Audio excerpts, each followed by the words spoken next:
और यज्ञोपवीत संस्कार का कोई इससे लेना देना नहीं है कि यह ब्राह्मण ही करेगा। हमने कहा कि डिस्टॉर्शन इतना हो गया है, इतनी गाड़ी पटरी से उतर गई है कि आपने गलत चीजों को गलत तरीके से अपने अंदर जम कर लिया है। हर एक का होता था, न उसमें कभी कोई दलित था, न कोई यादव था, न ठाकुर था, न ब्राह्मण था, सबका काम बटा हुआ था। ये जो कास्ट का जो पूरा का पूरा जहर है, ये कब से शुरू हुआ, इसको भी पढ़ लीजिए। यज्ञोपवीत संस्कार के बारे में मैं ऐसी जगह पैदा हुआ जहां यह हुआ नहीं। यज्ञोपवीत संस्कार के बारे में जो जानकार बताते हैं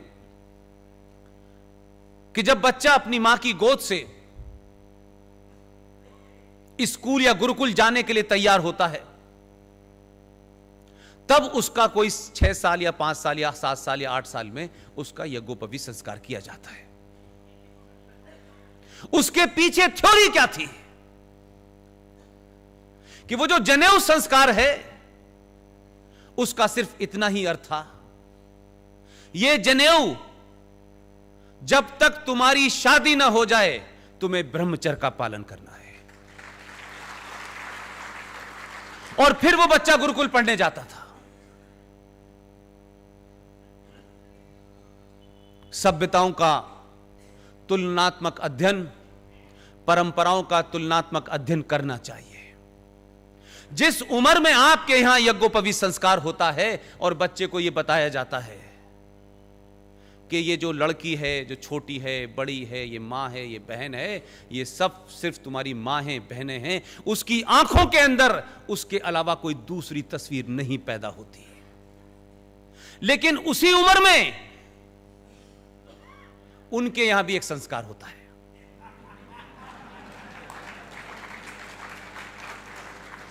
जो लोग सभ्यताओं की बात करते हैं, मैं सभ्यताओं में खुले में बात कर रहा हूं। उस संस्कार में क्या होता है, यह सब आपको पता है। फिर आप उससे उम्मीद करते हैं वो उस तकलीफ को पूरी उम्र याद रखता है और बदला लेने के लिए वो कुछ भी करता है। दो सभ्यताओं का फर्क है। कम से कम कुछ लोग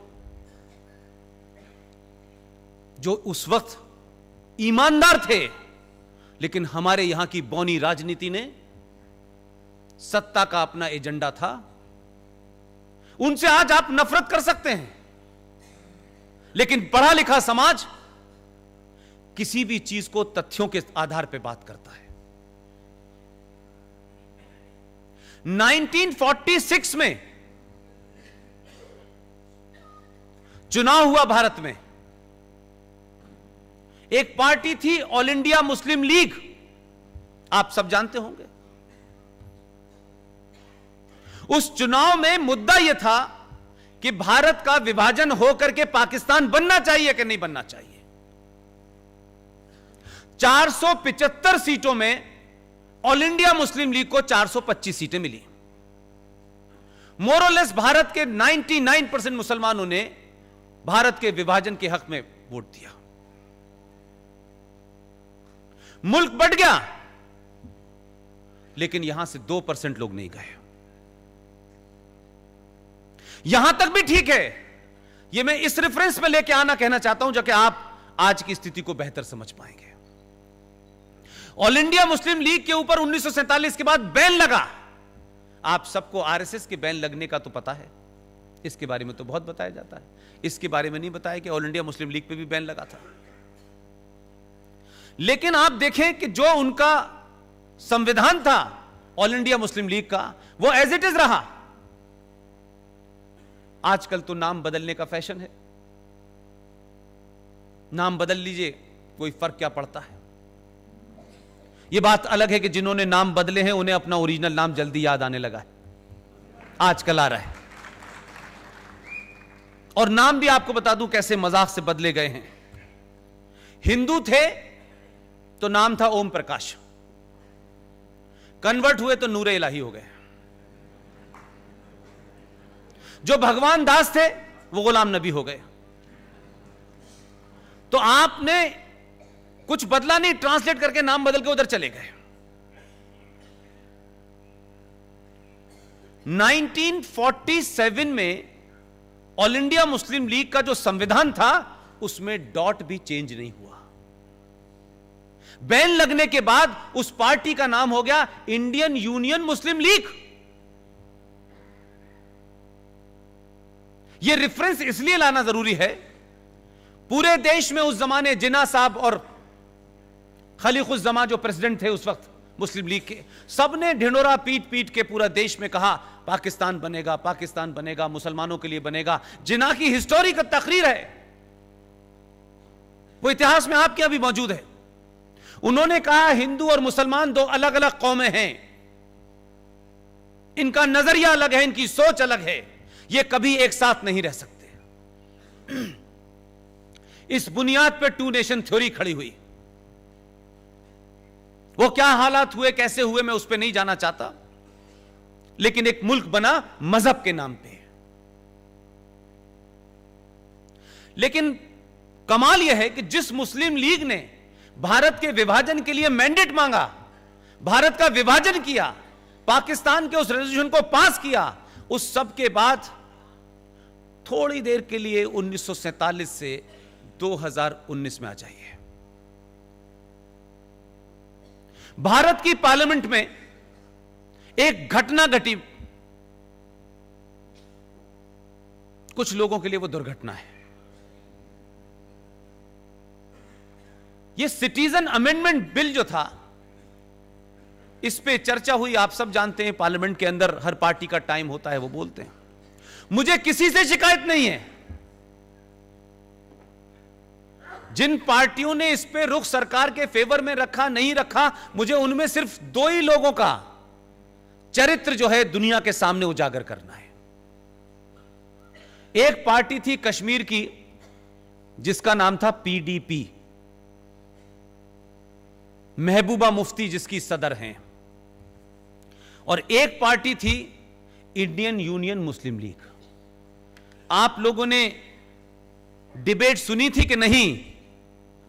अगर नहीं सुनी थी तो मेरी आप सबसे इसलिए गुजारिश है कि उसको सुनिए जरा ध्यान से। हो सकता है कि इस जोश में आपने न सुना हो कि बिल तो पास हो ही गया, अब देखेंगे। इस चक्कर में आपने तकरीर नहीं सुनी है, लेकिन वो तकरीर इतिहास में जाएगी। जो पढ़ा लिखा समाज है उसको उस भाषण को सुनना चाहिए। किसी मीडिया के लोगों ने, किसी ने सवाल नहीं किया, किसी ने उस आदमी को, उस पार्टी के लोगों को अपनी डिबेट में नहीं बुलाया। इंडियन यूनियन मुस्लिम लीग जिसका चार्टर जिसने पाकिस्तान को बनाया, जिसने इस मुल्क को बांटा, उसका मेंबर ऑफ पार्लियामेंट बशीर पूरी ताकत के साथ कहता है कि यह हिंदुस्तान के आईन यानी संविधान, उसके खिलाफ यह कानून बनाया जा रहा है। यह गांधी के मुल्क में हिंदू राष्ट्र बनाया जा रहा है। क्यों नहीं पाकिस्तान से जब आप हिंदू को, जैन को, बौद्ध को, पारसी को बुला रहे हैं, तो मुसलमान को क्यों रोका जा रहा है? ऐसा तो गांधी के ख्वाबों का ये भारत नहीं था। अब जरा तस्वीर को देखिएगा।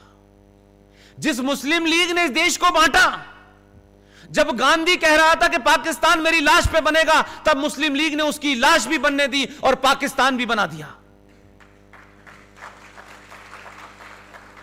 और जब गांधी चिल्ला चिल्ला के कहता था, तब इनका इश्क जिना से चल रहा था, तब ये जिना की बात मान रहे थे, तब आपने मुल्क बांटा।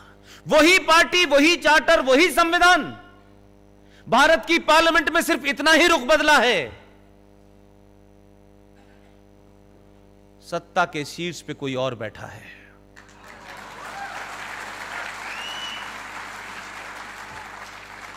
आप कैसे बदलते हैं तो गिरगिट भी रंग नहीं बदलता इतनी तेजी से। तो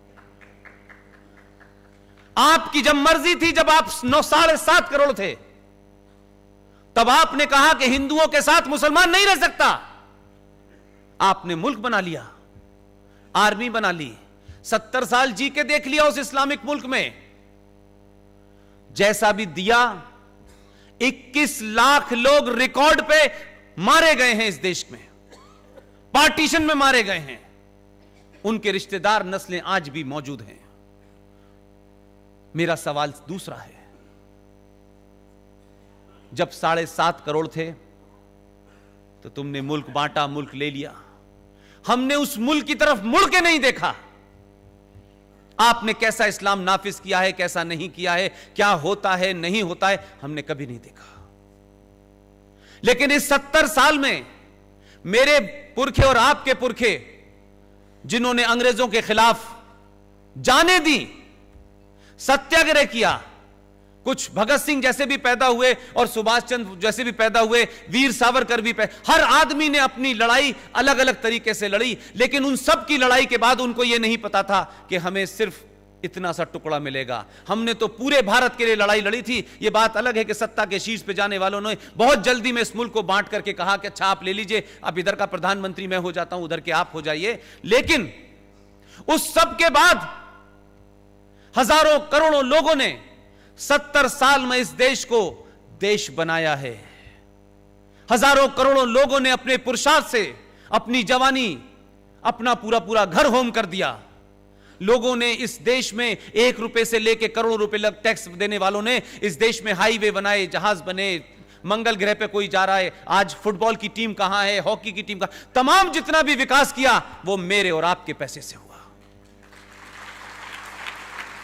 अब जब यह मुल्क पूरी दुनिया में अपनी इज्जत को दोबारा से पा रहा है, जब अपने खोए हुए पुरुषार्थ को जीने की तरफ बढ़ रहा है, जब दुनिया इसका लोहा मान रही है, वही मुस्लिम लीग का मुनाफिक मक्कार मेंबर ऑफ पार्लियामेंट कहता है कि पाकिस्तान से आने वाले मुसलमान को यहां क्यों नहीं रखा जाता। मैं पूछना चाहता हूं, दोबारा से पाकिस्तान बनाना है क्या?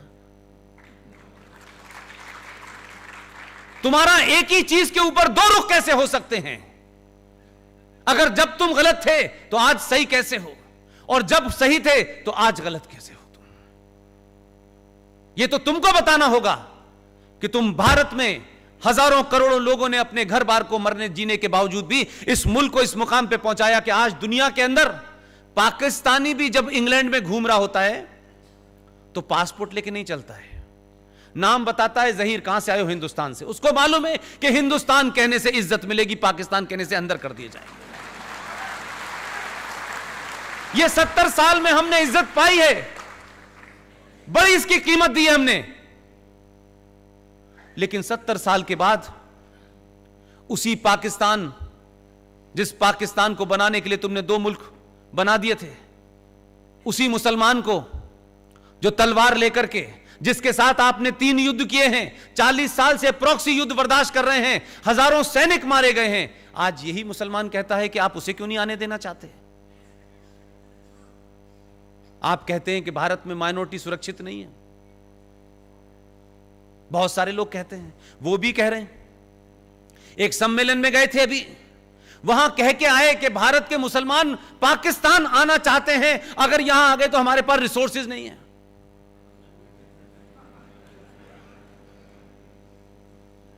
मैं तो जैसे भी हैं यहां के मुसलमान, कितने भी मुनाफिक और मक्कार हैं, लेकिन फिर भी मैं ये कहता हूं, इमरान खान और पूरा पाकिस्तान और बांग्लादेश और 57 इस्लामिक मुल्क, सऊदी अरब से लेके ईरान, इराक, जितने भी हैं, कुवैत,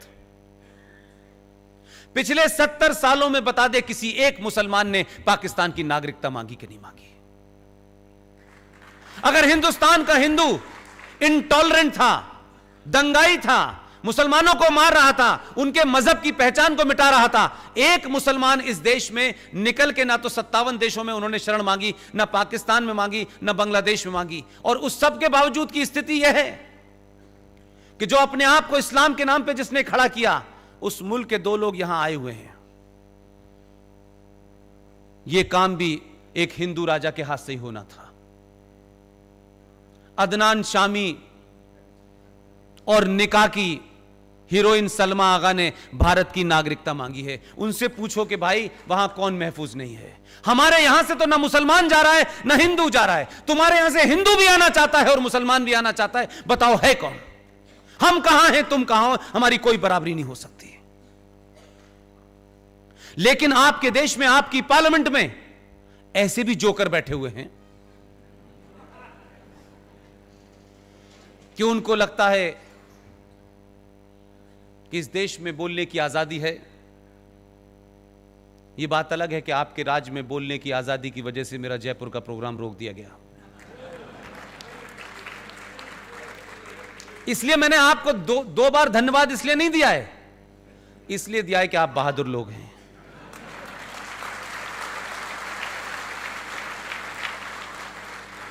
और मैं कभी सरकारों पर टिप्पणी नहीं करता, वर्तमान राजनीति पर नहीं करता। मेरे फोकस में न ये पार्टी न वो पार्टी मेरे एजेंडे का हिस्सा नहीं है। मैं जब तक बोल रहा हूं, जब तक मेरी आवाज में जान है, मेरे केंद्र में राष्ट्र है, उसके अलावा कुछ भी नहीं है।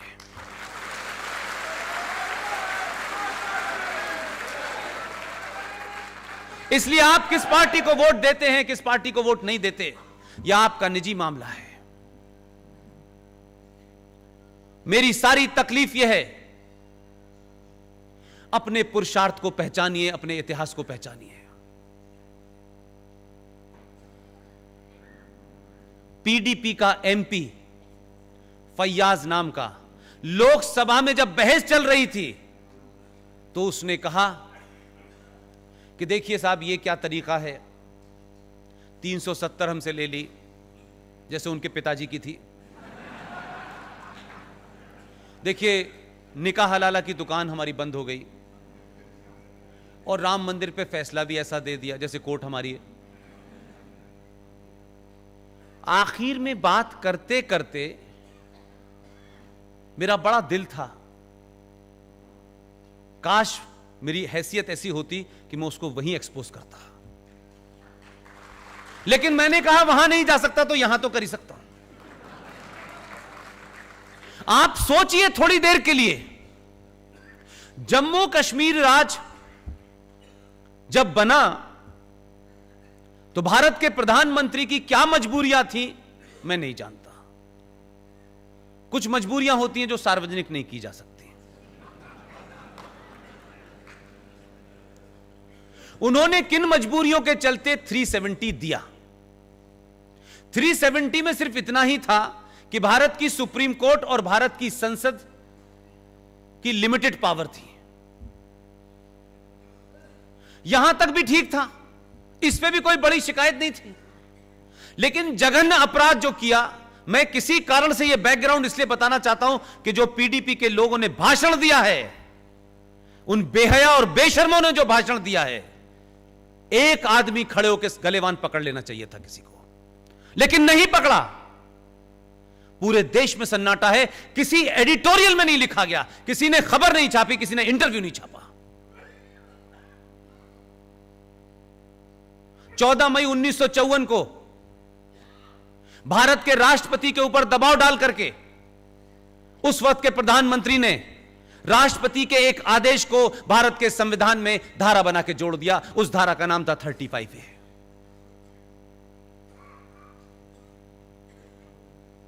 उस 35A जो स्पेसिफिकली जम्मू कश्मीर के लिए बनी थी। मैं इसलिए बार बार कह रहा हूं कि आप सोए नहीं थे, बल्कि आपको सुला दिया गया था। आपकी गिनती देख के मुझे लगता है कि आप जागने की पूरी कोशिश में हैं। आप जाग रहे हैं, इसीलिए लोगों को चिंता हो रही है। लोग चाहते थे कि आप सोते रहें। वो जो 1954 में डॉक्टर राजेंद्र प्रसाद से जो आदेश दिलवाया गया, उसको जब आपने भारत के संविधान में जोड़ा, उसे आपने आर्टिकल 35A का नाम दिया। उस पे चर्चा कभी नहीं हुई भारत के संसद के अंदर, रखा तक नहीं गया। इसी को हमारी टीम ने चैलेंज किया था सुप्रीम कोर्ट में। लेकिन इशू क्या है? 370 से ज्यादा बड़ा खतरा और ज्यादा खतरनाक, और मैं यह कह सकता हूं कि जम्मू कश्मीर में पिछले 70 सालों में जो अलगाव, जो आतंक जो फैला है, उसकी जड़ में 35A थी। यह धारा नहीं हटी है, यह जम्मू कश्मीर में आतंक को समाप्त करने का सिलसिला शुरू हुआ है। मैं बताता हूं आपको, आपने भारत के संविधान में 14 मई 1954 को जोड़ा,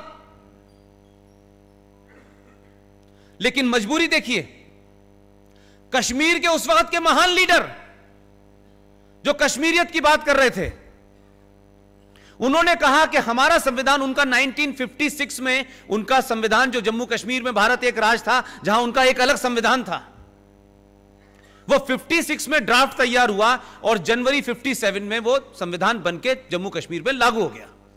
क्या कभी आपने देखा था, सुना था कि जम्मू कश्मीर का अलग संविधान है?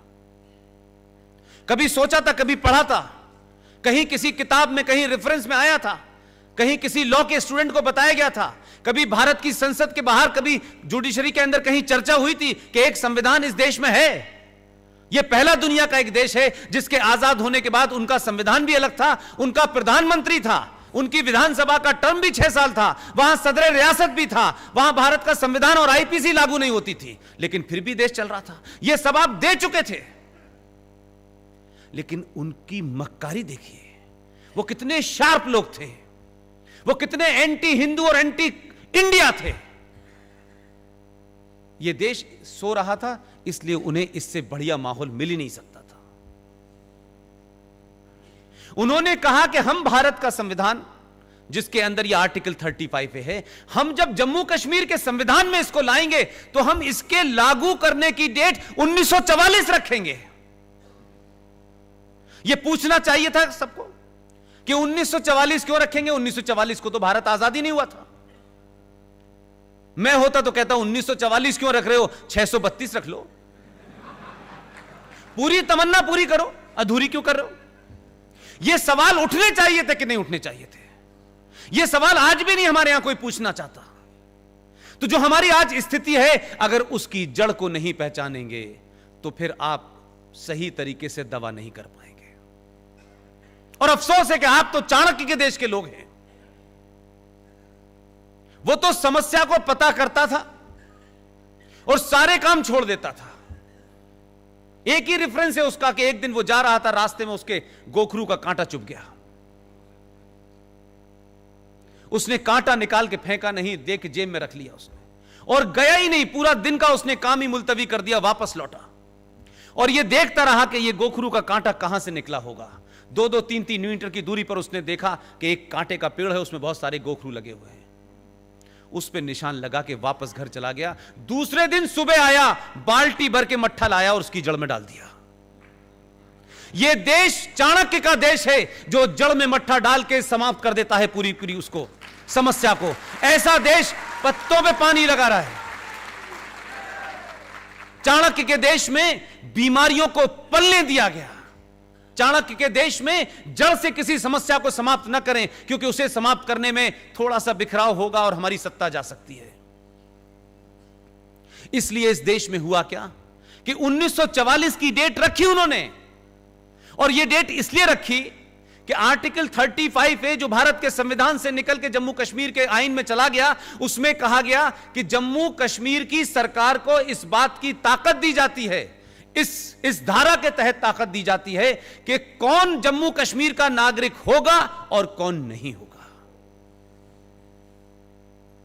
इसलिए आपको पता होगा कि जम्मू कश्मीर में रहने, बसने, नौकरी करने, कारोबार करने के लिए वहां की नागरिकता अलग से लेनी पड़ती थी।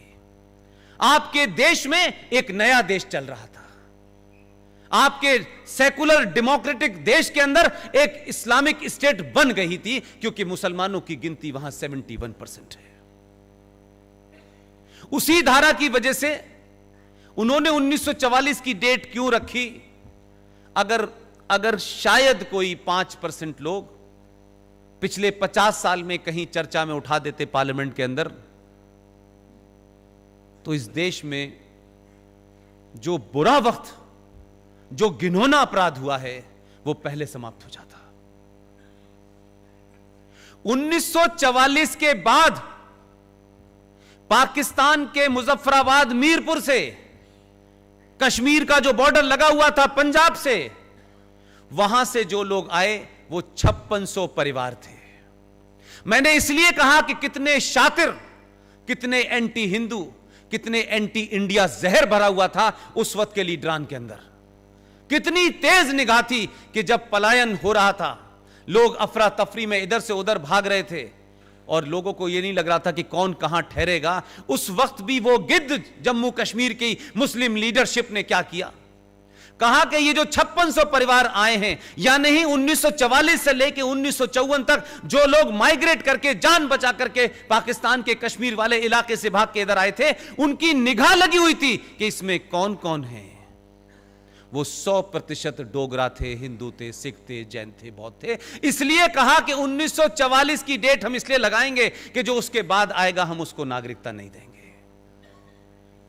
वो लोग जो 5600 थे, आज उनकी गिनती 7.5 लाख है। आपको यह जान के ताज्जुब होगा, पिछले 70 सालों से दुनिया के सबसे बड़े लोकतंत्र के अंदर वो वोट नहीं दे सकते थे। बिना वोट के 70 साल से जम्मू कश्मीर में रह रहे थे, और क्योंकि वो हिंदू थे तो जम्मू कश्मीर सरकार ने उनको नागरिकता नहीं दी। वो ना कारोबार कर सकते थे, ना वोट दे सकते थे, ना चुनाव लड़ सकते थे, ना केंद्र सरकार की किसी नीति योजना का उनको फायदा मिल सकता था। लेकिन इस पे सवाल किसी ने नहीं उठाया, क्योंकि लोगों को लगा क्या फर्क पड़ता है, जम्मू कश्मीर का मामला है, प्रॉब्लम तो जब हमारे घर पे होगी तब हम करेंगे। ये प्रॉब्लम आपके दरवाजे पे खड़ी हुई है, ध्यान रखिएगा। सत्ताएं रहेंगी, लेकिन राष्ट्र को बचाने के लिए समाज को बाहर आना पड़ेगा। ये जिन खतरों की आप चिंता कर रहे हैं, उस खतरे की चिंता मुझे नहीं है। 4 राज्यों का देश, 20 करोड़ पॉपुलेशन।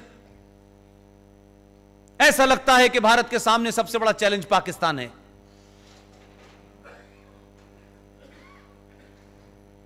अभी कुछ दिन पहले मैंने कहा, एक देश है उसमें 4 राज्य है, टोटल पॉपुलेशन 20 करोड़ है। वहां फौज भी है, वहां पुलिस भी है, वहां F-16 भी है, संविधान भी है, शरिया भी है, और सब कुछ उनकी चलती है। इतनी फौज, इतने हवाई जहाज, इस सब के बावजूद भी वो मुल्क नहीं चल पा रहा है। मैंने कहा मूर्खों, अकेला योगी 20 करोड़ को चला रहा है, ना उस पे कोई हवाई जहाज है, ना F-16 है। टोटल पॉपुलेशन उत्तर प्रदेश की 19-19.5 करोड़ है, अकेला चला रहा है, पूछ ही नहीं रहा किसी से। 20 ऐसी कोई समस्या खड़ी नहीं हो रही वहां। अब वहां पे गुहार लगाई जा रही है, 6-6 इंच लंबी, 1-1 मीटर लंबी डालियां कह रही हैं गलती हो गई, अल्लाह खुदा के वास्ते माफ कर दो, आखिरी बार हुई है गलती। उसने कहा ना,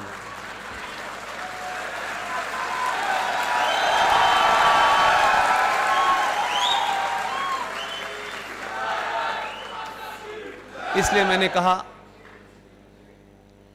कि धन्य है आप लोग, समय रहते अपनी गलती का एहसास कर लिया और सही लोगों को चुनाया आपने। मैं किसी सरकार का पक्षधर नहीं हूं, लेकिन जो सरकार, जो लोग इस राष्ट्र को बचाएंगे, उनके लिए कितना भी लड़ना पड़े लड़ूंगा।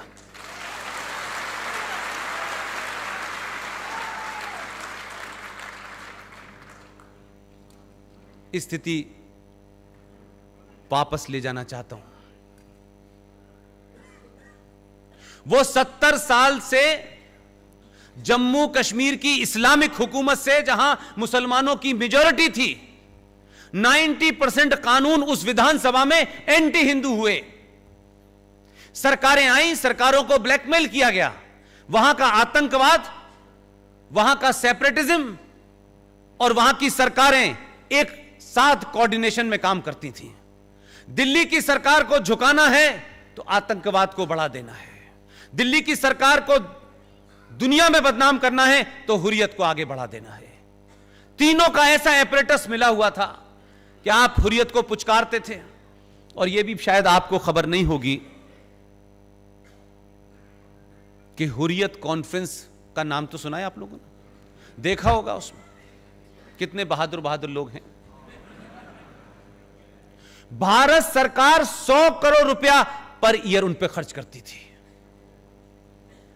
जो भारत के संविधान को आग लगाते हैं, जो भारत की सुप्रीम कोर्ट को नहीं मानते, जो भारत की पार्लियामेंट को नहीं मानते, जो उस जम्मू कश्मीर का विलय पाकिस्तान में करने के लिए मुहिम चलाते हैं, इस देश की बौनी सरकारों की मजबूरियां देखिए कि उन जैसे लोगों को एक आदमी का उठना बैठना जाना खाना पीना बीमारी उनके इलाज के ऊपर 100 करोड़ रुपया पर साल का बजट था।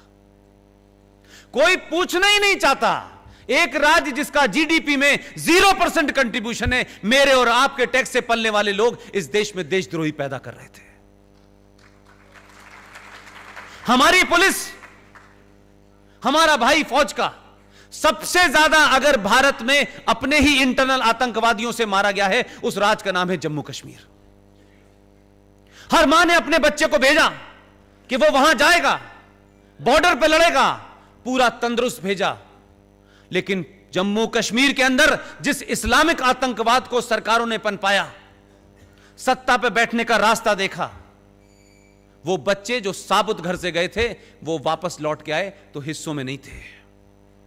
हरियाणा का कोई गांव ऐसा नहीं है जिस गांव का बच्चा जम्मू कश्मीर में इंटरनल जिहादी आतंकवादियों से न मारा गया हो, इस्लामिक आतंकवाद का शिकार न हुआ हो। वही राज्य कहता है कश्मीर को जमहूरियत चाहिए, इंसानियत चाहिए और कश्मीरियत चाहिए। यानी इस देश में बाकी 30 सूबों को इंसानियत नहीं चाहिए, सिर्फ इन्हें ही चाहिए। यह अल्लाह के फरिश्ते हैं। वहां 100 करोड़ से घटते घटते बजट ही समाप्त हो गया है। ये अंदरूनी तकलीफें हैं।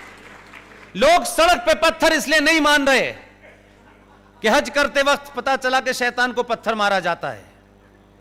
हज की एक परंपरा है कि हज जब आप जाएंगे तो जब तक वो अराफात की पहाड़ी पे एक बड़ा सा पत्थर है उस पे उठा के कंकड़ नहीं मारेंगे, उसे शैतान माना जाता है। इसलिए पत्थर मारने की परंपरा यह है कि जिस पे ऊपर पत्थर मार रहे हैं ये इस्लामिक लोग, इसका मतलब है वो शैतान है।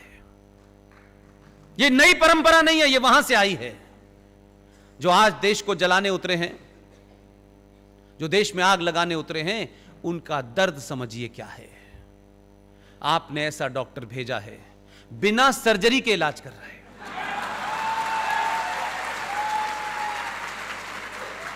लोग, एक बहुत बड़े कवि हैं,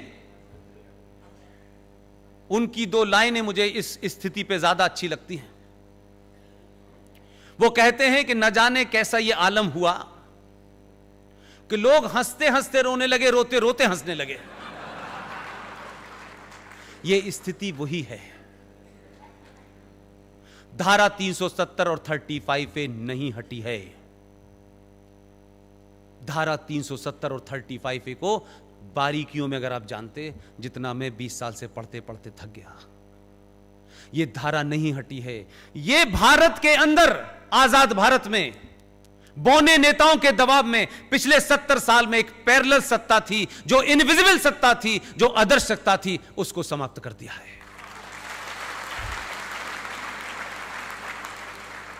संकट यह है कि लोग कह रहे 335, 370, 370, लोगों को पता नहीं है दर्द कहां हुआ है। ये जो एक मैं बार बार कह रहा हूं कि जैसे ही आप इस देश में संविधान की बात करेंगे, कुछ लोग कहेंगे नहीं, हमारा मजहब पहले है, हम आईन को नहीं मानते, हम शरिया को मानते हैं। जब उसने संवैधानिक तौर पे काम कर दिया तो बोले नहीं नहीं, हम संसद को नहीं मानते, हम भीड़ को मानते हैं। वो आदमी भी निराला ही भेजा है, वो इनको पूरा इस्लामिक बना के मानेगा, पीछे ही पड़ गया इनके। अल्लाह ने फरमाया है कुरान मजीद में एक जगह, मैं नहीं जानता कि वो कुरान पढ़ के आए हैं या नहीं पाए हैं, या उनके एडवाइजर उन्हें बता रहे हैं, लेकिन काम ठीक राह पे हो रहा है। कुरान मजीद में एक जगह लिखा हुआ है, क्या है मुसलमानों, मेरे ऊपर ईमान लाने वाले लोगों, मैंने इस कायनात इस सृष्टि के अंदर, इस ब्रह्मांड में सब कुछ तुम्हारे लिए रखा है। तुम्हारी जितनी भी जरूरतें हैं उसका मैंने इंतजाम किया हुआ है। मेरी एक ही शर्त है कि मैंने तुम्हें जिंदगी जीने के जो रास्ते बताए हैं उसी पे चलते रहना, और अगर तुम मेरे बताए रास्ते से उतरे तो मैं इस जमीन पे कुछ लोग भेजूंगा जो तुम्हें रास्ते पे ले आएंगे।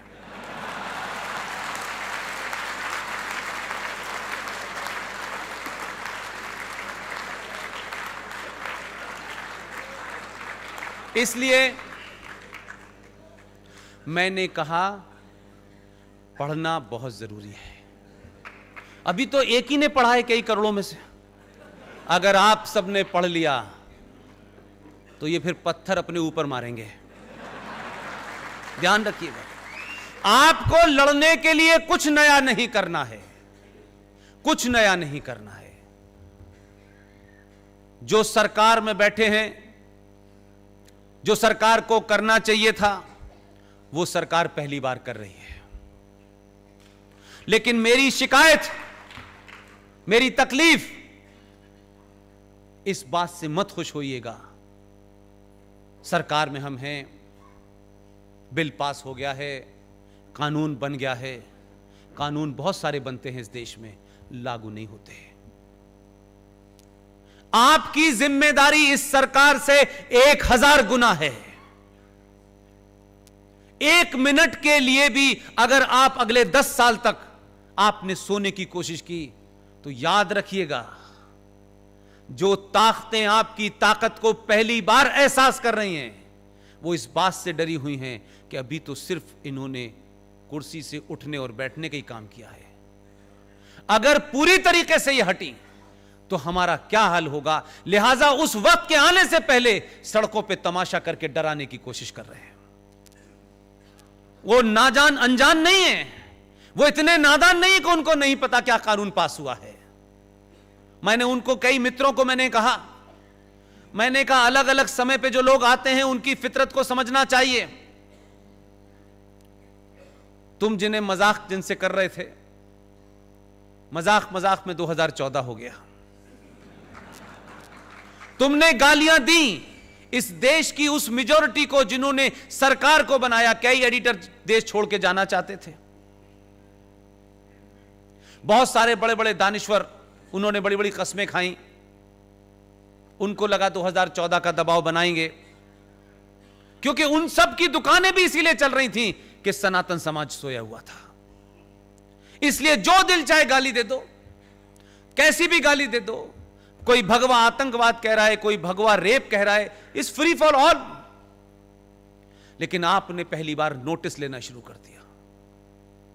जिसने भगवा आतंकवाद की थ्योरी को जन्म दिया, कमाल, यही तो डर है उन्हें। यह बड़ा आदर्शवादी समाज है। हम आदर्श आज भी बड़े बड़े रखते हैं, हम हर छोटी बात में बड़े आदर्शवादी हो जाते हैं। आदर्श वहीं चलता है जहां आदर्श समाज होता है। जब समाज भीड़ तंत्र में तब्दील हो गया हो, जंगल राज में तब्दील हो गया हो, कोई सुप्रीम कोर्ट की ना सुन रहा हो, कोई पुलिस की ना सुन रहा हो, ऐसे में आदर्शवाद अपने घर पे रख के आइए। लिहाजा जैसे ही यह खबर आई कि आर्टिकल 35A पे चर्चा हो रही है सुप्रीम कोर्ट में, तो क्योंकि आप इतने डर चुके थे या उन्होंने इतना आपको डरा दिया था कि आर्टिकल 35A की सुनवाई सुप्रीम कोर्ट में हो रही थी। शपथ लेके इस देश की एक मोहतरमा मुख्यमंत्री, जो जाड़े गर्मी में दोनों वक्त स्कार्फ पहनती हैं, उन्होंने बाकायदा ऐलान करके कहा, यह बात छुपी हुई नहीं, टेलीविजन पे है, और देश की प्रतिक्रिया नहीं आती। आप रिएक्शन नहीं देते। रिएक्शन का मतलब नहीं है आप किसी को गाली दें, आप भी अपनी बात कह के कॉर्नर तो कर सकते हैं लोगों को। आपने नहीं दिया। उसने कहा आर्टिकल 35 से छेड़छाड़ की गई तो जम्मू कश्मीर में कोई तिरंगा को कंधा देने वाला नहीं मिलेगा। एक मुख्यमंत्री शपथ लेके कहती है, लेकिन इस देश में प्रतिक्रिया नहीं होती, क्योंकि वो एक पैरेलल सत्ता है, उनको कुछ नहीं कहना है। उनको आप कहेंगे तो कम्युनल हो जाएंगे, एंटी मुस्लिम हो जाएंगे और फिर तरह तरह की बातें शुरू हो जाएंगी। मुझे इस बात का फक्र है कि मेरे साथियों ने, जिसमें से अब एक नहीं है, उस दबाव को बर्दाश्त किया। आर्टिकल 35 को जब सुप्रीम कोर्ट में हमने चैलेंज किया तो शायद हमको भी अंदाजा नहीं था कि इस देश में इतना बवाल हो जाएगा, लेकिन हमने 3-4 साल तक उस लड़ाई को लड़ा। लेकिन इस बीच में उस पार्टी, हमारा जो साथी था, वो अजीबोगरीब हालात में हमारे बीच से चला गया। न हम बहुत पैसे वाले हैं, न हमारा कोई सत्ता से संपर्क है, न हम किसी संगठन के सदस्य हैं, न हमारा कोई आगा है, न पीछा है। हम टिपिकल जुनूनी किस्म के आदमी थे। हमको लगा कि साथी हमारा चला गया है, उस पे गम करने का बहुत हमारे पास समय नहीं था। फिर हमने ये तय किया कि क्या इस देश के लोग, अगर उनको ये 35 की सच्चाई बताई जाए, गली गली मोहल्ले मोहल्ले बताई जाए, तो क्या ये उठ के खड़ा होगा? कई सारे सवाल थे। नौकरी को छोड़ना पड़ा और फिर गली गली हम घूमे। लेकिन आज मैं आपके बीच में हूं, पूरी ताकत से जितने भी दबाव थे, उन दबाव में कभी विचलित नहीं हुए हम, और सबको बताया, पूरी दुनिया को, कि यह आर्टिकल 35 क्या है, कैसे आया, क्या इसके प्रोविजन हैं। इस देश ने कभी आर्टिकल 35 नाम की चिड़िया का नाम नहीं सुना था। जब बताना किया तो लोग हमसे पूछते थे ऐसा है क्या। हमने कहा ये संविधान पढ़ लो यार, ये कोई ऐसी बात नहीं है जो हमें ही पता है और आपको नहीं पता है। आपने कोशिश नहीं की, हमको चढ़ गया इसलिए हम कर रहे हैं। पूरे देश में एक ऐसा जनजागरण हुआ, हर उस आदमी में जिसमें हजारों लोग यहां बैठे होंगे, उन्होंने उन्हीं स्पीचेस को, मेरी को दुनिया भर में फैलाया और दबाव बना। और जब समाज दबाव बनाता है तो जो पार्टी 370 पिछले 70 सालों से अपने मैनिफेस्टो में लिख रही थी, उसने 2019 के चुनाव के बीच में जब मैनिफेस्टो जारी किया तो कहा कि हम 370 भी हटाएंगे और 35 भी हटाएंगे। इसलिए मुझे यकीन है, इसलिए मैं आपके पास आया हूं कि मेरी जो बातें हैं अगर आपको तथ्यात्मक लगती हैं, क्रॉस चेक करने के बाद ठीक लगती हैं, तो सच बोलिए। अगर आप आज भी सच नहीं बोले तो फिर यह मौका नहीं आएगा। पूरी ताकत से बोलिए। अपने हित, मेरा तेरा, छोटा बड़ा, ब्राह्मण ठाकुर, इसमें मत पड़िए। आपकी क्या कास्ट है, आप बहुत महान कास्ट में हैं, आप बहुत पुरुषार्थ वाली कास्ट में हैं, आपकी कास्ट आपके घर के अंदर सीमित रहनी चाहिए। घर से बाहर निकलने के बाद सिर्फ आप सनातन हैं और कुछ नहीं है। जो कमी, जो गलतियां हमने की हैं, जिन गलतियों के कारण बौनों के भी बौनों ने हमारे ऊपर राज कर दिया, हमको छिन्न भिन्न कर दिया गया है। हम आज निहायती छोटी छोटी चीजों में फंस के रह गए, इसलिए बड़ी तस्वीर को कभी देख ही नहीं पाते और बड़ी चीज से लड़ने की हिम्मत नहीं कर पाते। आप सब लोग, आपने किस पार्टी को वोट दिया है, नहीं दिया है, यह विषय नहीं है, लेकिन एक बड़े होराइजन पे बहुत कुछ ऐसा बड़ा हो रहा है जो हम सब ने नहीं सोचा था। आर्टिकल 35A का दूसरा कुकर्म बताता हूं क्या है, क्योंकि अभी किसी ने मुझसे बातचीत में कहा कि इस जो मूवमेंट चल रहा है, इस मूवमेंट के अंदर जय भीम और जय मीम का नारा लग रहा है। मैं उनके लिए आपको कुछ तथ्य देना चाहता हूं, वहीं पूछिएगा रोक करके। जम्मू कश्मीर में 1957 में स्वीपर्स की स्ट्राइक हो गई, क्योंकि शेख साहब हैं, वो करते हैं, बाकी काम नहीं करते। उस स्ट्राइक का रेमिफिकेशन देखिए। स्ट्राइक तो इस देश में बहुत सारी जगह होती होंगी। बख्शी गुलाम मोहम्मद साहब उस वक्त प्राइम मिनिस्टर थे। उन्होंने अपनी कैबिनेट के 2 लोगों को भेजा कि शहर में महामारी फैल गई है, पूरे राज्य के हालात खराब हो गए हैं, हिंदुओं में एक कोई कम्युनिटी होती है वाल्मीकि, कहीं से ढूंढ के लाओ उन्हें, और जो हमारी गंदगी साफ कर सके। उनकी कैबिनेट के 2 मंत्री पठानकोट, अमृतसर गए और 200 वाल्मीकियों को लेकर जम्मू आए। बख्शी गुलाम मोहम्मद साहब ने उनसे कहा, हम आपको नौकरी देंगे, हम आपको नागरिकता भी देंगे, क्योंकि 35A की वजह से नागरिकता का भी मामला था। 57 में उन 200 वाल्मीकियों को यह भी नहीं पता था कि नागरिकता क्या चीज होती है। उनको नौकरी मिल गई, दे वर हैप्पी।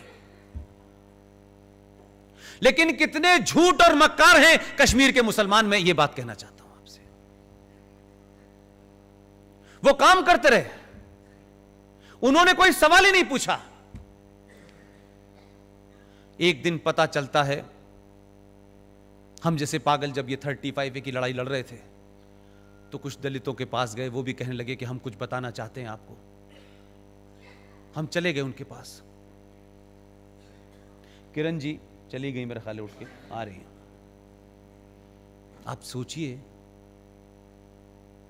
कि वो 200 वाल्मीकि, उनकी गिनती आज 2.5 लाख है। उनको नागरिकता नहीं दी क्योंकि 7.5 लाख हिंदुओं को भी नहीं दी, इनको भी नहीं दी, समझ में आता है। लेकिन नफरत का आलम देखिए कि शेख साहब को अपनी गंदगी भी साफ करानी है, बुला के भी लाए, वो काम भी कर रहे थे, लेकिन आपने जम्मू कश्मीर के संविधान में एक एग्जीक्यूटिव ऑर्डर पास किया जो देश को नहीं बताया।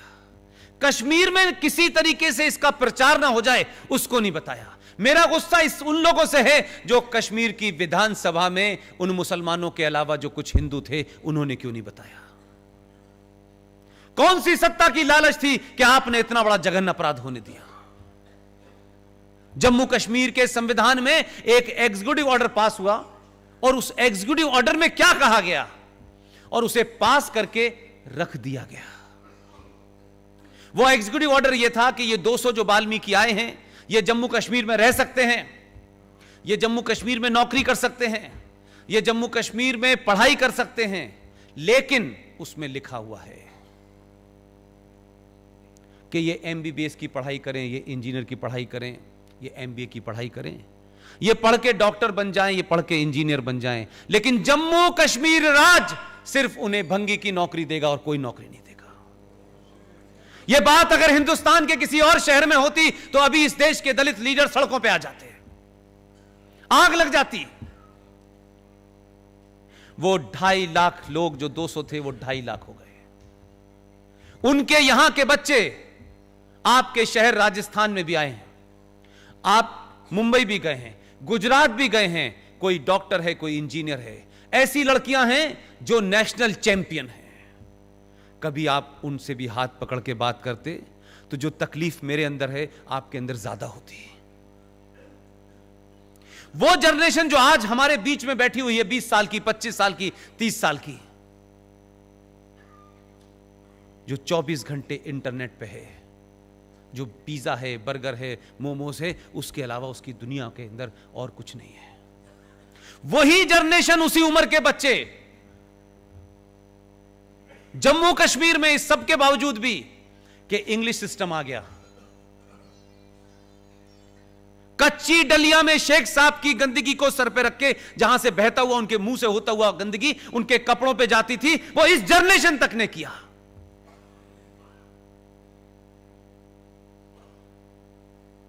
वो लोग जो 35 पे हटा है, दुनिया में अगर कोई सबसे बड़ा लिबरेशन है तो उनके लिए है आज, क्योंकि जम्मू कश्मीर का वो संविधान आज डस्टबिन में डाल दिया गया। आप सोचिए, जो अल्लाह का नाम, जो निजाम मुस्तफा बार बार बात करते हैं कि हम कश्मीर में निजाम मुस्तफा स्थापित करना चाहते हैं। मक्कारों, थोड़ा तो शर्म करो यार, थोड़ा तो ईमानदारी से बोलो, थोड़ा सा ज़र्फ अगर तुम्हारे अंदर बचा है मुसलमान होने का तो कम से कम उसका ही भ्रम रख लो यार। हम तो पढ़ते पढ़ते, सुनते सुनते थक गए। कि इस्लाम में सब बराबर हैं, इस्लाम में कोई छोटा नहीं है, कोई बड़ा नहीं है। हमने तो प्रेमचंद की कहानी पढ़ ली ईदगाह, तब से यही समझ रहे थे कि इस्लाम यही है। जम्मू कश्मीर में सारी लड़ाई निजाम मुस्तफा की हो रही है, लेकिन निजाम मुस्तफा के बारे में जो कहा गया है, जो कंसेप्ट है, उसमें सिर्फ इतना ही है कि सब बराबर हैं, किसी का कोई फर्क नहीं होगा, कोई छोटा नहीं होगा, कोई बड़ा नहीं होगा, कोई गरीब नहीं होगा। यह कहा जाता है निजाम मुस्तफा में, लेकिन 57 देशों में से कहीं निजाम मुस्तफा नहीं है। उसके मानने वाले, सुबह से लेकर शाम तक उसकी बात दुहाई देने वाले, उन लोगों ने उस नस्ल को कहा कि आपके बच्चे पैदा हों, आपके बच्चे पैदा हों। आज उनकी चौथी जनरेशन है, लेकिन कश्मीर के अंदर जो जघन्य अपराध हुआ कि आपने उन 200 लोगों को जो 2.5 लाख हो गए हैं, उनके बच्चे आज बड़ी बड़ी जगह जा सकते थे, लेकिन जम्मू कश्मीर राज्य ने अपने संविधान में यह प्रोविजन कर दिया। कहीं आपने इस देश में कोई डिबेट सुनी, कोई सेमिनार सुना, कोई हंगामा सुना? कहीं पत्थर फेंके गए? किसी को अल्लाह का नाम याद आया कि नहीं याद आया?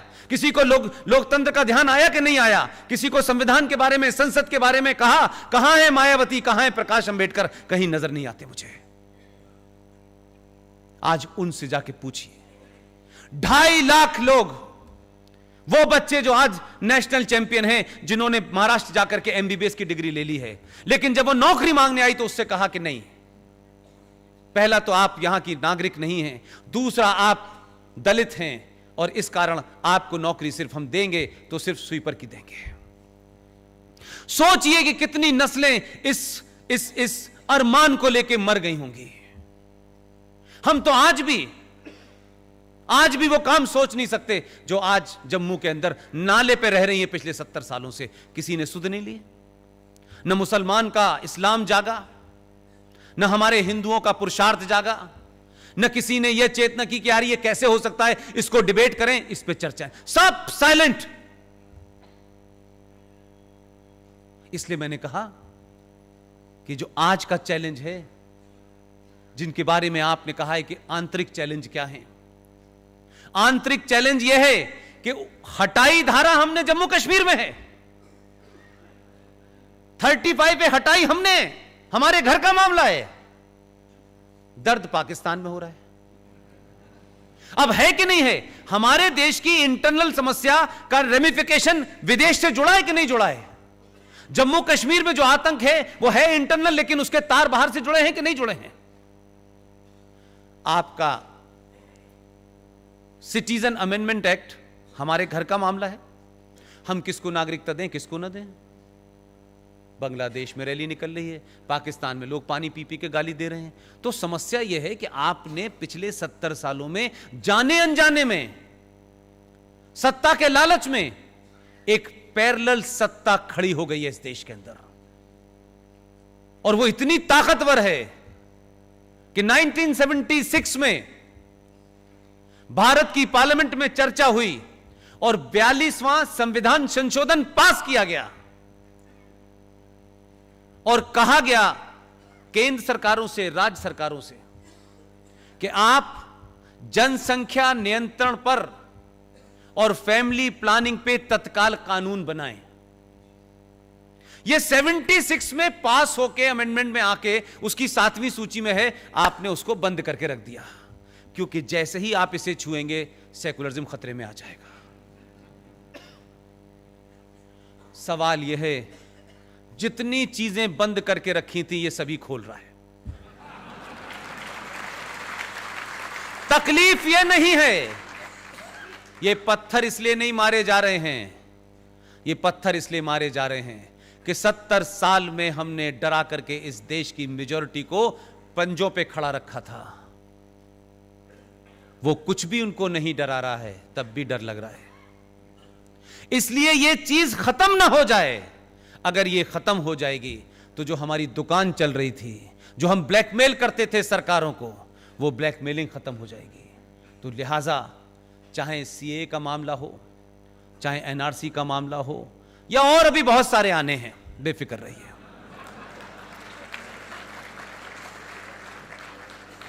लोगों को अपने मिजाज में मैं अटल बिहारी वाजपेयी का एक फेमस उनका स्टेटमेंट है, पब्लिक डोमेन में नहीं आया और ये राम जन्मभूमि के दरमियान है, मैं आज जब उस बात को सोचता हूं कि ये अटल जी ने 50 बार सुना मैंने उसको, क्योंकि वो सारा का सारा वीडियो जो है उस वक्त का है जब राम जन्मभूमि का मूवमेंट चल रहा था और अटल जी लखनऊ में भाषण दे रहे थे। उन्होंने बड़ी बात कही, लेकिन उस वक्त उनको इस बात को सीरियस नहीं लेना था, क्योंकि अटल जी पावर में नहीं थे। अटल जी ने कहा कि अगर जिन लोगों को यह लगता है कि हमारी पूजा पद्धति से उनको तकलीफ है, तो फिर उन्हें अपनी पूजा पद्धति बदल लेनी चाहिए। यह बयान आज के दौर में कोई देता तो कहते बड़े कम्युनल लोग हैं। यह अटल जी का फेमस कोट है। हमारे भावनाओं को ठेस पहुंचाकर अगर किसी को लगता है कि उनका फेथ जिंदा है, तो उन्होंने कहा बिल्कुल अपना फेथ बदल लें, अपनी पूजा पद्धति बदल लें। अगर ये कोई आज बात कहता तो लोग कहते बड़ा कम्युनल है। हम तो कुछ सच बात सुनना नहीं चाहते। ये जो 15 साल की ट्रेनिंग के बाद डॉक्टर आया है, इसको लोग मजाक में ले रहे थे शुरू शुरू में। मैंने कहा कभी कभी ऐसा होता है कि आपको यह समझ नहीं आता कि हंसना चाहिए या रोना चाहिए। आप दोनों ही स्थिति में हो जाते हैं। और बहुत गालियां दी, बहुत गालियां दी। जो 14 में नहीं हुआ वो 19 में कर रहा है। और बहुत लोग सड़क पे चिल्ला चिल्ला के कह रहे हैं कि नागरिकता हमारी लेने वाला है। हमें, आपको पता नहीं, बांग्लादेश की खबरें नहीं पढ़ रहे आप लोग। आप लोगों को एक अच्छी खबर बता दूं कि बिना लड़े भी कैसे काम होता है। पटेल साहब को मैंने देखा नहीं, उनकी बातें सुनी है। इसकी बातें भी सुन रहा हूं, इसका अंदाज भी देख रहा हूं। 300 के जत्थों में, ये वहां की खबर है बांग्लादेश की।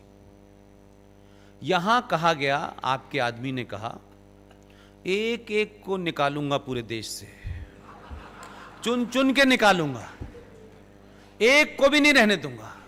ये उसने कह दिया, वो भूल गया, आगे काम में लग गया। अभी कुछ लोग चिल्ला चिल्ला के कह रहे हैं डिटेंशन कैंप बना दिए गए हैं, इसमें बंद करेगा, ये इसमें रखे जाएंगे।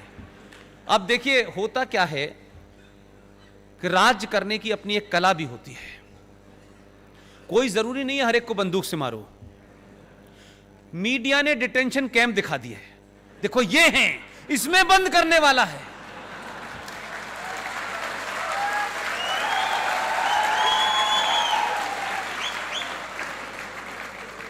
और यह भी सबको पता है कि इसके पास अभी 4.5 साल बचे हुए हैं। मीडिया ने डिटेंशन कैंप दिखाए और वो बता रहा यूं यूं करके। पार्लियामेंट का जो भाषण था 370 पे, उसे अगर आप लोग सीरियसली देख लेते तो लगता था कि ट्रेजरी बैंक से कहीं इधर ना चला जाए, गुलाम नबी पे ही ना 2-4 हाथ पड़ जाए कहीं। इतने गुस्से में था। और कहा कि हम ये भी लेंगे, हम पीओ को भी लेंगे, हम अक्साई चीन भी लेंगे। उसने बची ऊंची लड़ाई भी लड़ दी। ये एक बात ध्यान रखिएगा, ये भाषण उसका पार्लियामेंट में है, कहीं इलेक्शन में नहीं दे रहा है। वो पार्लियामेंट के भाषण का मतलब होता है, वो पार्लियामेंट की प्रॉपर्टी है। 300 के जत्थों में पिछले 10 दिन से हमारे वो मित्र हैं, उनका नाम मत पूछिए, बड़े पद पे बैठे हुए हैं। बोले पुष्पेंद्र, अमित शाह के बयान के बाद से खुद ही बांग्लादेशी वहां जा रहे हैं कि वो बंद कर देगा हमें, हम आ गए वापस। अभी कुछ हुआ ही नहीं है। आप वहां के अखबार पढ़िए, रोज 300-400 पहुंच रहे हैं बगैर कुछ कहे। न कोई अब ये रोक भी नहीं पा रहे बेचारे, हामिद अंसारी रोक नहीं पा रहे उन्हें, वो जा रहे हैं वहां। तो कभी कभी आप सत्ता यानी स्टेट ऑफ आर्ट क्या चीज होती है वो भी समझना चाहिए। गलत वक्त पे इन्होंने एजिटेशन कर दिया है। ये जो एजिटेशन इन्हें अभी नहीं करना चाहिए था, इन्होंने अपनी एनर्जी खामखा जाया कर दी। अभी तो वो कह रहा है कि मैंने नागरिकता देने वाला कानून लाया हूं, अभी दे दूं सबको मैं, पहले मुझे देनी है, जिस जिसको मैं देना चाहता हूं देना। लेने वाला तो अभी लाऊंगा। ये इनको पता है, इसलिए सड़कों पे उतरे हुए हैं।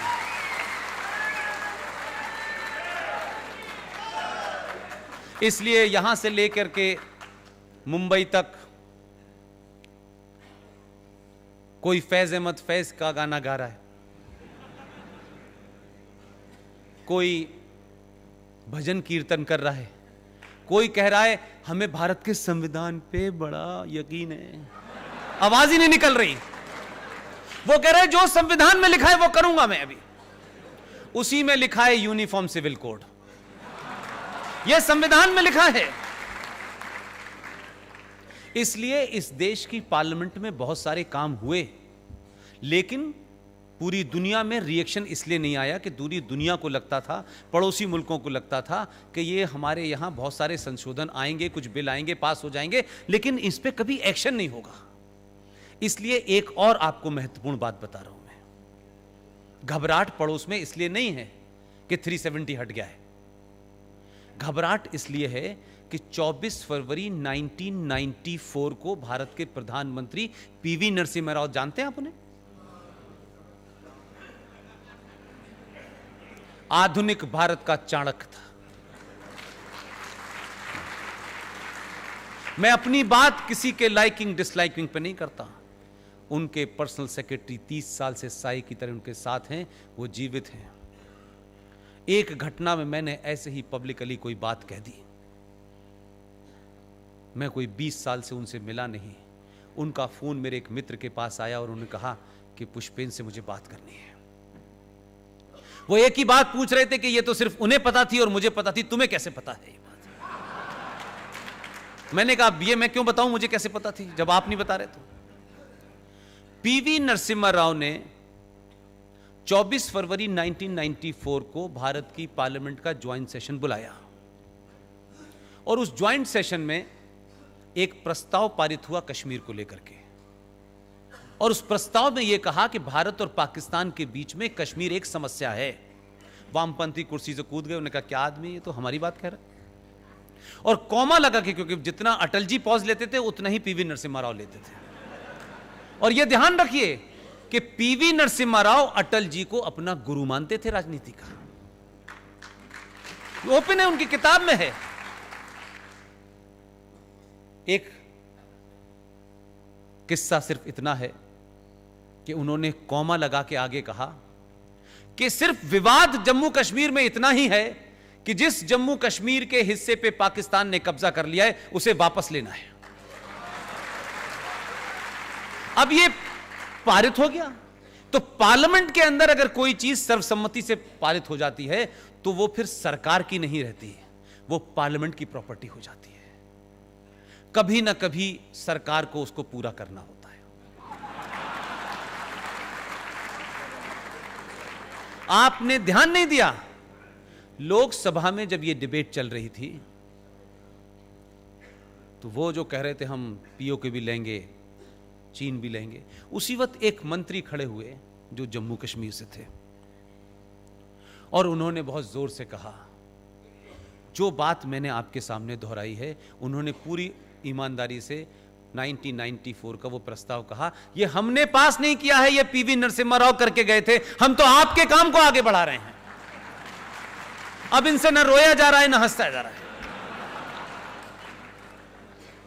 तो कुछ चीजें होती हैं, उन्हें बड़ी समझदारी से करा जाता है। अब बार बार लोग ये पूछते हैं हिंदुस्तान के, पीओके हम कब लेंगे? ऐसा लगता है कि प्याज हम कब लेंगे, आलू कब लेंगे, यानी पहले तो हमने सोचा ही नहीं था और अब इतना आसान लग रहा है कि पीओ के बाद हम अक्साई चीन लेंगे। फिर कहते हैं कि बलूचिस्तान कब आएगा। अरे मैंने कहा भाई इतनी तेजी से मत चलो, जो है उसे पहले संभाल के रखो, क्योंकि कुछ लोग आग लगाने पे तुले हुए हैं। तो आप करते क्या हैं कि पीडीपी का वो एमएलए एमपी, जब चर्चा हो रही थी सिटीजन अमेंडमेंट के ऊपर, तो आप सोचिए उसकी बेहयाई देखिए। हम में से आप में से कोई होता तो शायद हम सुन के भी हम छोड़ के भाग जाते लोकसभा, लेकिन उस मक्कार की मक्कारी देखिए, भरी लोकसभा में भाषण दे रहा है और कहता है कि पाकिस्तान से आने वाले मुसलमान को आप क्यों नहीं नागरिकता देंगे? आप किसी ने उससे पूछा, ए मक्कार तू ये बता, भारत के संविधान के तहत जम्मू कश्मीर, भारत की सरकार के टैक्स पे पलने वाला जम्मू कश्मीर, वो जम्मू कश्मीर जिसका जीडीपी में 0% कंट्रीब्यूशन है, वो कश्मीर जिसको में सबसे ज्यादा सेना मारी जाती है, वो कश्मीर जहां 1 लाख करोड़ 80,000 करोड़ सक्सेसिव सरकार आके पैसा देती है, तुम्हारी तो पॉपुलेशन 1.5 करोड़ थी। तुमने तो अपने राज्य में हिंदुस्तान के मुसलमान और हिंदुस्तान के हिंदू को नागरिकता देने से मना कर दिया, और तुम हिंदुस्तान के लोगों से और सरकार से कहते हो कि पाकिस्तानी को यहां नागरिकता दे दो। यह मक्कारी देखिए, एक छोटा सा राज्य, आप तो हिंदुस्तानी को वहां नहीं आने देना चाहते। और दूसरा बड़ा खुलासा, जिस आर्टिकल 35A की वजह से आप और मैं, रेस्ट ऑफ द इंडिया का कोई आदमी जम्मू कश्मीर में जाके नहीं बच सकता था। वो 7.5 लाख लोग जो हिंदू थे, वो जम्मू कश्मीर के 70 साल से नागरिक नहीं थे। वो मेरे और आप जैसे हजारों लोगों की प्यार मोहब्बत से जाने वाली इमदाद से पलते थे। उनके बच्चे कब पैदा हुए, कब मर गए, पूछा नहीं किसी ने। कब ठंड है, कब जाड़ा है, कब गर्मी है, कोई नहीं पूछने गया।